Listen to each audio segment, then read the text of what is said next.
నమస్తే, నా పేరు పిట్టల శ్రీశైలం. మేము ఇక్కడ సాయిలెస్ కల్టివేషన్ కోసం ఫైబర్ టబ్బుల్లో మేము ఇట్లా దాంట్లో ఒక్కో రకమైన పెద్ద మొక్కలు పెట్టాము. ఇందులో అరటి పెట్టాము, అక్కడ బ్రహ్మకమలం ఉంది, అక్కడ మళ్ళీ మన వాటర్ మిలన్ ఉంది, ఇందులో మునగ ఉన్నది, ఇక్కడ మన ఈ లక్ష్మణ ఫలం ఉంది, అక్కడ ఎర్ర అరటి ఉంది, ఇందులో మామిడి ఉంది, ఇందులో అరటి ఉంది, ఇందులో లక్ష్మణ ఫలం ఉంది, ఇందులో లక్ష్మణ ఫలం ఉంది, తర్వాత తులసి, ఇట్లా రకరకాల పంటల్ని ఒకే దాంట్లో మేము వేసుకున్నాం. ఏ పంట ఏ చెట్టు పోటీ కాకుండా మేము ఏర్పాటు చేసుకున్నాం. ఇది కనుక ఇప్పుడు ఇది పెద్దగా అయింది కాబట్టి దీన్ని ఇక్కడ కట్ చేసి దీన్ని మల్చింగ్ లాగా వాడుకుంటాము.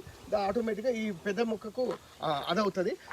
మనకి ఇది మళ్ళీ ఆకు వస్తుంది. ఇట్లా ఆకుని మనము తీసుకోవచ్చు, మనం పంటలు కూడా వేసుకోవచ్చు. అట్లా అన్ని రకాల మొక్కల్ని మనం ఈ ఫైబర్ టబ్బులలో వేసుకున్నాము. ఇది టెర్రస్ గార్డెన్ వాళ్ళకి చాలా బాగా అనుకూలంగా ఉంటుంది.